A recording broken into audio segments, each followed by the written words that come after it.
ఇందాక వంశీకృష్ణ గారు లేవనెత్తినటువంటి అంశం నల్లమల్లకు సంబంధించింది సార్. అధ్యక్ష, మానవ వికాసానికి సమాజ అభివృద్ధికి రహదారులే జీవన రేఖలు సార్.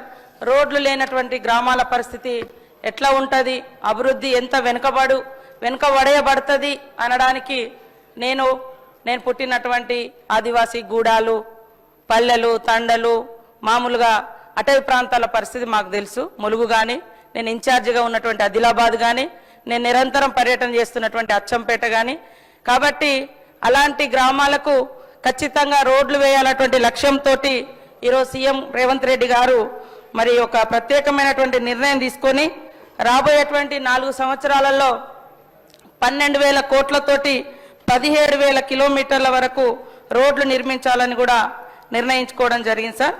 ఇప్పటికీ ఈ ఏడాది సిఆర్ఆర్ కింద 2,311 కోట్ల రూపాయలను మంజూరు చేసి 2,400 కిలోమీటర్ల నిర్మాణం కోసం టెండర్లు వేసే ప్రాసెస్లో ఉన్నాయి సార్. కొన్ని టెండర్లు కూడా అయినాయి, కొన్ని వర్క్స్ కూడా చేపట్టడం జరిగింది.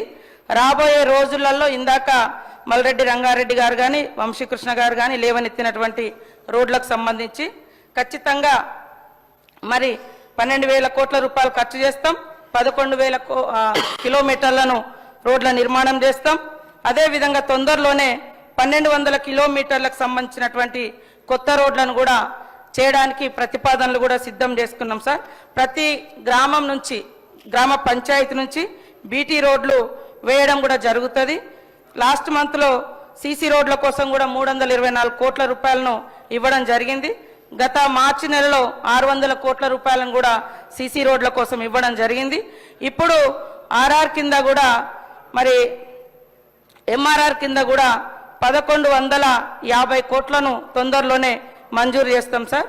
మొన్న వర్షాలకు దెబ్బతిన్నటువంటి రోడ్ల కోసం కూడా 50 కోట్లను రిలీజ్ చేయడం జరిగింది. కాబట్టి తొందరలోనే ఆ రోడ్లను నిర్మాణం చేపడతాం.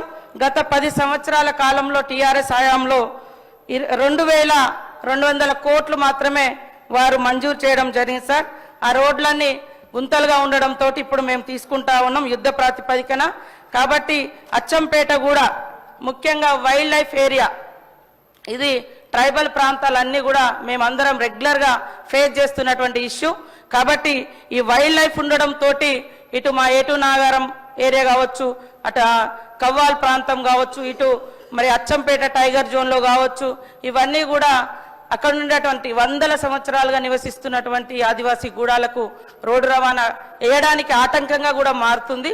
కాబట్టి ఇక్కడ నుంచి ఒక ప్రత్యేకమైనటువంటి అధికారిని పెట్టి వీటికి కూడా సకాలంలో ఈ చెంచు పెంటలకు కూడా పర్మిషన్ వచ్చి రోడ్లు వేసే విధంగా కృషి చేస్తామని తెలియజేస్తూ, ఖచ్చితంగా రాబోయే కాలంలో అన్ని రోడ్లకు ప్రతి జీపీ నుండి మండల కేంద్రానికి, ప్రతి హాఫ్ స్టేషన్ నుంచి గ్రామ పంచాయతీకి రోడ్ల నిర్మాణం చేస్తామని తెలియజేస్తాం.